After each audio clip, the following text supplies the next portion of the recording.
Hello, everyone, and welcome to Sold with Updike Pugh. I'm Jeff Updike. I'm Weston Pugh, and on today, episode 334, we're going to head to Forney, and we're going to look at 1011 Walford Drive. It's a really big house, and you're going to be surprised at the bang for the buck you get on this one. And we're going to talk about the city of Forney and the growth that is going on out there, because it's a very important part of the DFW Metroplex that you'll want to keep watching. So do you think Forney is considered an exurb or not? I would say yes, it is, because you have suburban cities, like you go through Mesquite and you go through Rowlett or Rockwall, whatever that is right there, to get to Forney, which to me is what makes an exurb, because it's not a suburb. I agree with you, because it's not quite there yet. Now, in 10 years, it will be a suburb, I think. I don't know. Well, I don't see it based on size or growth. I see it like, here's your urban, here's your suburban, here's your exurban. See, I thought exurb turns into suburban after something goes past it. We're going to stop the show. We're going to check Claude, and we'll be right back. No, I'm kidding. Let's go ahead. I was like, what?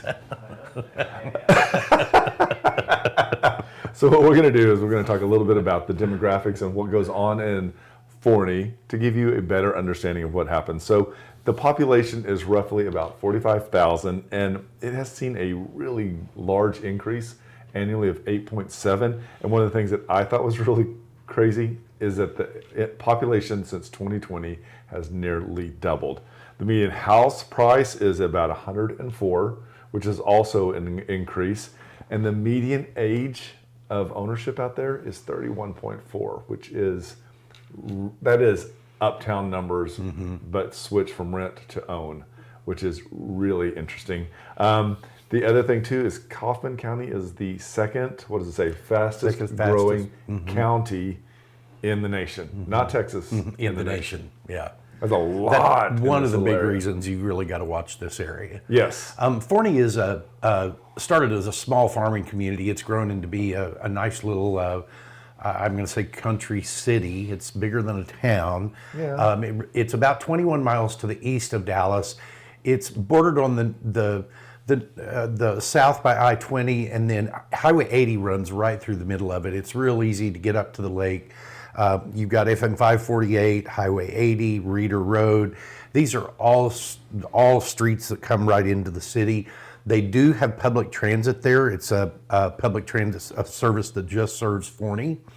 And there are about 1.3 million workers within a 35-minute commute of Forney. So there is definitely industry that is coming in out there because there's workers there. I would agree with that. And one of the things that we're seeing is the infrastructure is also being addressed. And I'm not 100% sure if this is because of the growth or because of COVID, but we're seeing a lot of underground fiber optics also going in out there.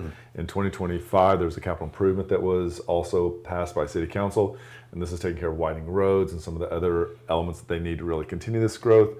One of the exciting things that we're seeing is that not only are people commuting to and from there, but there's also industry there. So like, I think it's Amazon, Vista Energy and Goodyear all have some presence out there for employment. And the Forney ISD is really something to be looked at. Forney ISD has grown from 11,000 students about 8 years ago to 18,000 students this year. They've had an A rating for financial integrity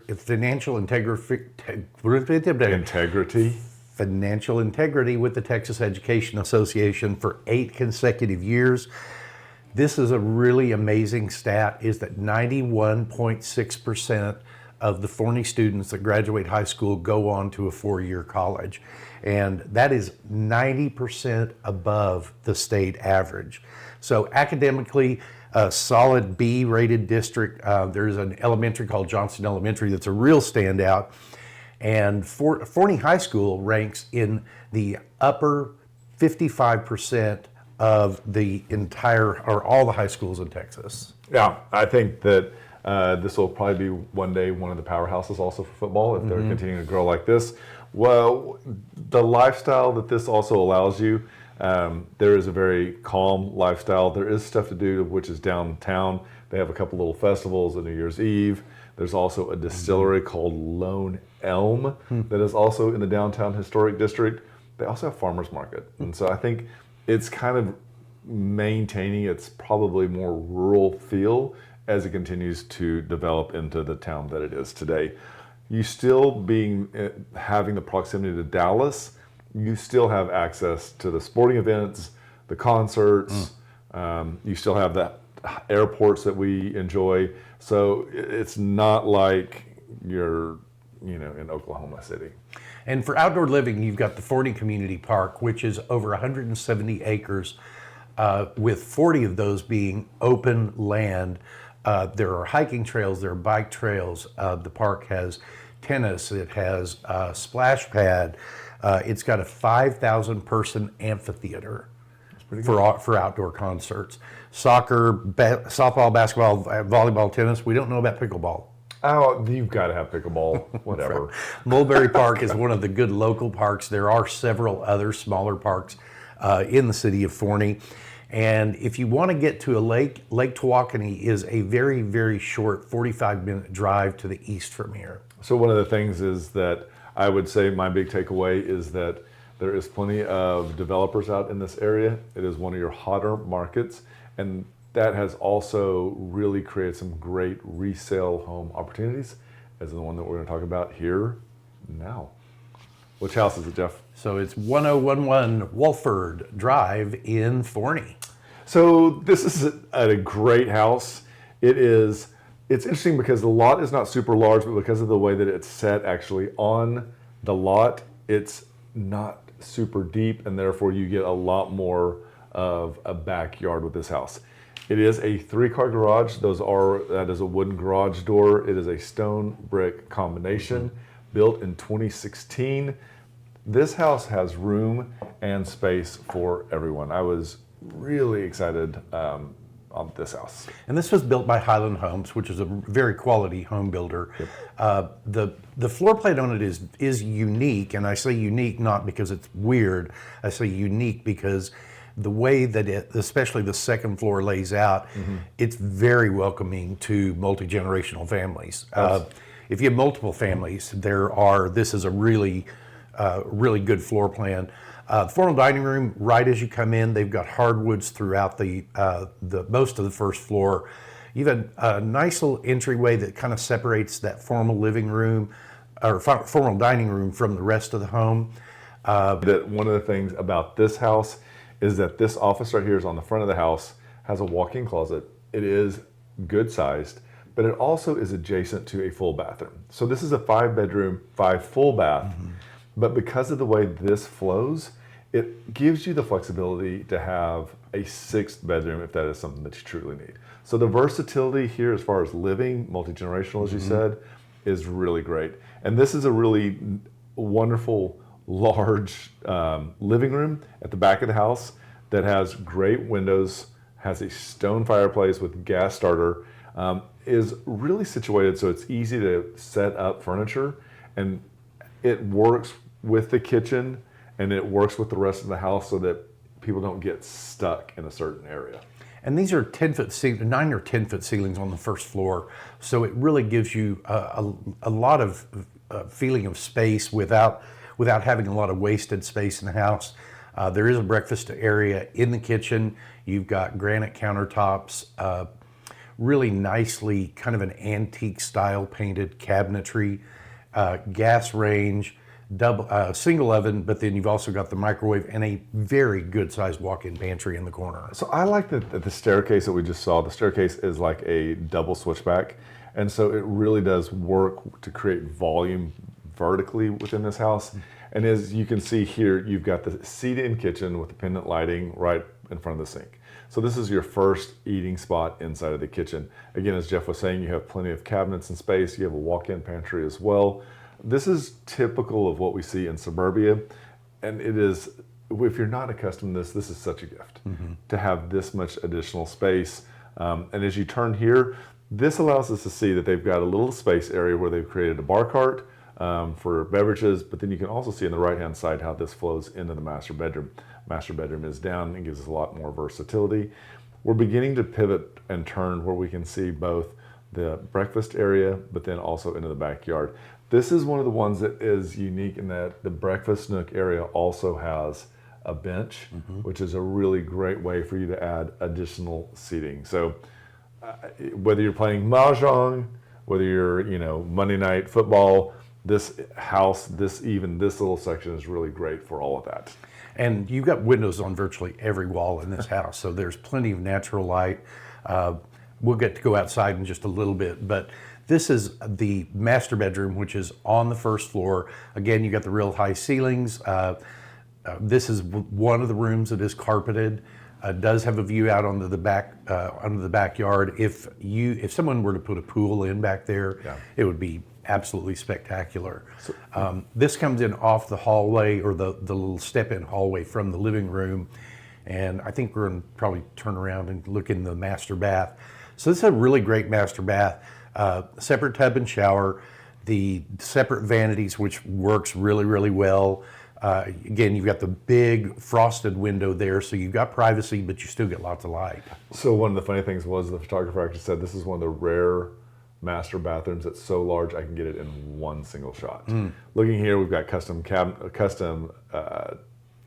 shelving done for this closet, and this is going to head upstairs. So now upstairs we're going to have 4 bedrooms. 2 of them are going to be en suite, and so then 2 of them, this is one of them, this is the second one, that actually share a bathroom.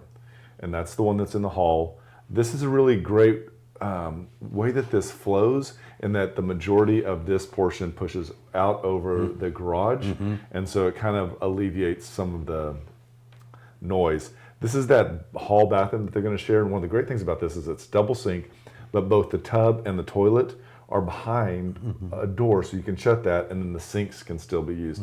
So there's none of that fighting. They also have vaulted ceilings in the second story.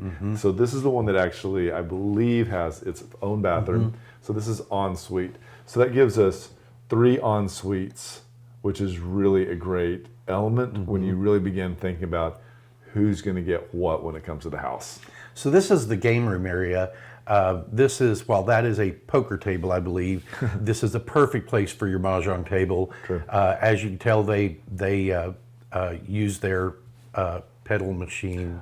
My word slips away. So this is set up as a second living room, but this is actually the second master. It is enormous. That is a huge couch. It has a balcony off of it, a view of the backyard. It has a enormous walk-in closet, and it has a double sink as well in the bathroom. That's why this house is probably one of the best multi-generational homes that we have brought on the market in a very long time. I would agree. And it's painted beautifully. It's done beautifully. It is move-in ready. You have this huge laundry room. That door that you see closed on the right is another huge storage closet that comes in very, very handy. And this is the view off of that balcony up on the second floor in that second master bath or master bedroom. And you're not going to see it right here, and I don't know if we're going to use all the pictures, but that backyard is enormous. And one of the great things about the backyard is this pergola that is on slab grade. It has a built-in grill. It has a serving bar as well covered. There is a ceiling fan, lights. There is a connection for your TV as well, so everything can kind of confer out here. But this is how big this yard is. Yeah. It is enormous. It is plenty of room to do your pool, do a little basketball court if you want. It just is really calling for improvements. I'd do a raised flower bed over there and start vegetable gardening because it's such good light back here. As you can see, it's 4-side brick, which I think is a huge value add. The overall ease and use of this yard is as good as the house is. So this is 1011 Walford Drive in Forney. It's a 5-bedroom, 5 full bath, 3-car garage, built in 2016. It's about 3,700 square feet, and it is offered at $610,000. So what we like to do is actually give you a link in the comments that you can click on. That way you can go through the rest of the photos that we didn't use. You can zoom in and out on that map to and from Forney, share it with your friends, family, and loved ones. If it's something that you would like to see, let us know, and we are going to make that happen. So let's jump off into our second segment, which is going to be Dallas County Market Watch. That's a lot. It is. There was a lot more to talk about, I feel like, and so we don't do this very often. So we're going to dedicate the whole second segment to this. But we're not going to show you charts. We're not going to show you graphs. We're just going to give you facts. There may be some data that shows up on the lower thirds, but it's not going to be overwhelming. So the PricewaterhouseCoopers and the Urban Land Institute have all rated Dallas as the #1 real estate market to watch for 2 consecutive years. That's great. It really is. February, the MLS data, the North Texas median price was down 2.2% year over year to $385,000. Doesn't mean prices are declining. It's just talking about the median home sale itself. The number of closed sales were down 6.6 in February that we really kind of attribute to the start of the war.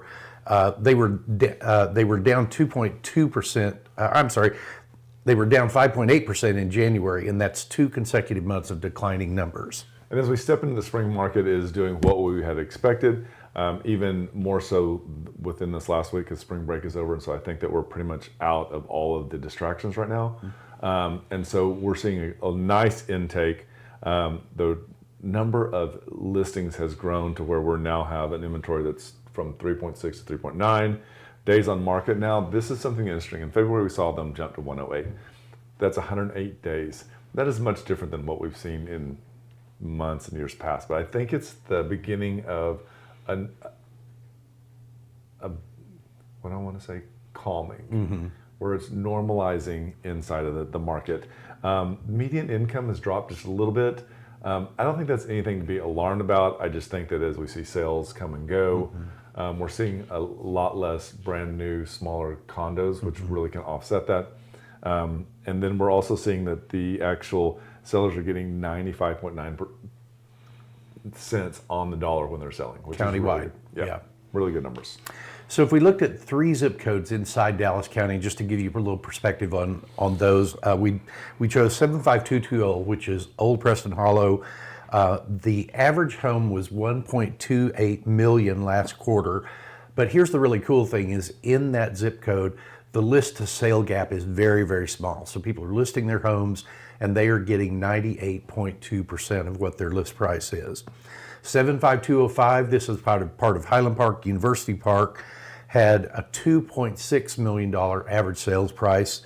And you know, one of the things that you have to remember about 75205 and 75225 is that they really kind of operate around the way they want. They are our Beverly Hills luxury markets, and so you will see sales in there that just are all over the place from a price perspective. Another really nice zip code for to talk about is 75230. This is kind of the newer parts of Preston Hollow. Preston Hollow Northern used to be just this big, and now realtors and owners call it this big. I have a friend that lives at Welch and LBJ that wants to be part of Preston Hollow so bad you can taste it. 75230, average sales price of $1.37 million. They are also getting very, very close to their list price in that zip code. So it's really interesting because DFW actually accounts for almost 40% of all luxury multi-million-dollar homes sold in Texas. The luxury also is up 3.5% year over year. That does not surprise me. But one of the things that is unfortunate is that we're seeing some of the mid-tier and starter homes that's actually down. And I go back to when we talk about inside of Dallas a lot of times, there's not a lot of that smaller construction homes that get started. What happens is like in my neighborhood, in your neighborhood, what we're seeing is those homes that were built in the 50s and the 60s, those ranches, those bungalows, that they're actually coming down because the lots are really good sized. And what's coming back in its place are these multi-million-dollar homes. So this is where we're kind of seeing this creep in quite a bit. So in terms of the forecast of the market, Zillow, which I always feel is very pessimistic, projects a 2.2 to 3% decrease in home prices through the summer of 2026, and then they will stabilize in the fall. Realtor.com, the DFW median list price right now is $411,000, which is down about 1.2% year over year, and they project a 2.2% appreciation nationally for the full year. We also looked at what the National Association of Realtors talked about, who is always very optimistic about what's going on. They see existing home sales up 11% in 2026, and they have said, quote, "It will be the strongest performance in nearly 3 years." I feel like the market is, I don't think it's going down, but I don't feel like it's really going up much. I still feel like we're in that leveling out stage. Bottom line is, the market stabilizes in 2026. That's what I see, and that's what I feel. I would agree. I think that is where we will head now. That's a perfect segue, because one of the things that we're really keeping our eye on right now on the market is what can affect this. And one of the things that we're seeing right now is the serious nature of the ice that's down in South Texas specifically. What we're learning is that since January of 2025, that the Texas construction sites have been targeted dramatically, where it looks like 1/5 of all those that are detained are in the South Texas market.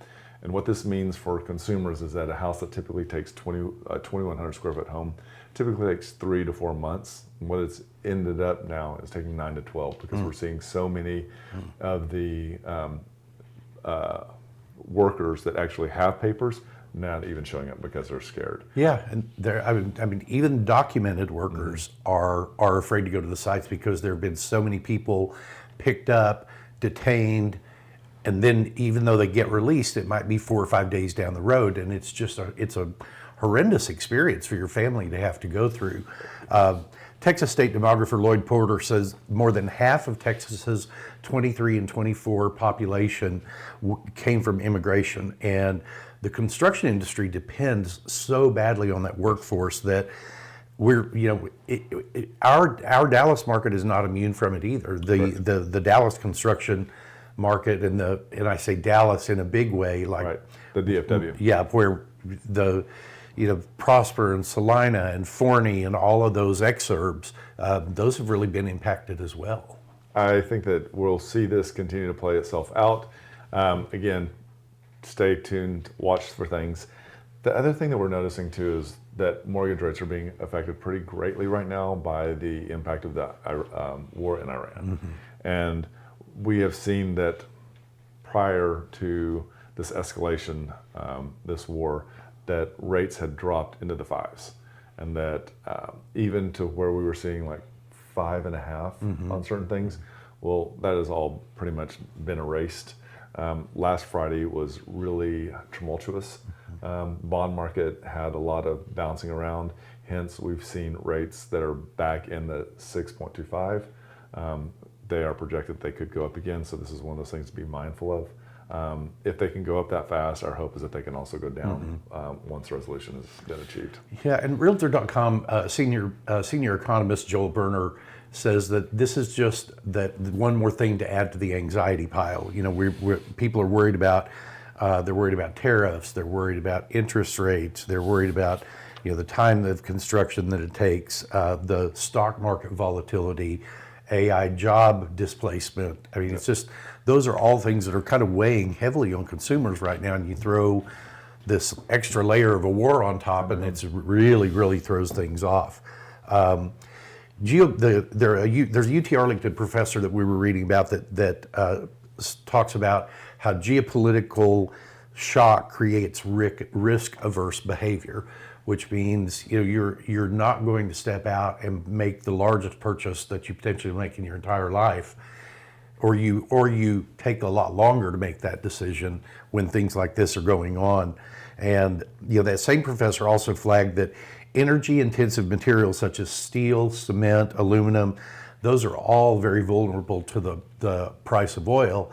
and the Strait of Hormuz being closed right now, we're already seeing that impact. The United States is a energy independent country. We produce more energy than our country uses. That's correct. But when you look at all the supplies that are brought to us, those are impacted by the price of oil. And so, we've seen the price of oil, gas go up.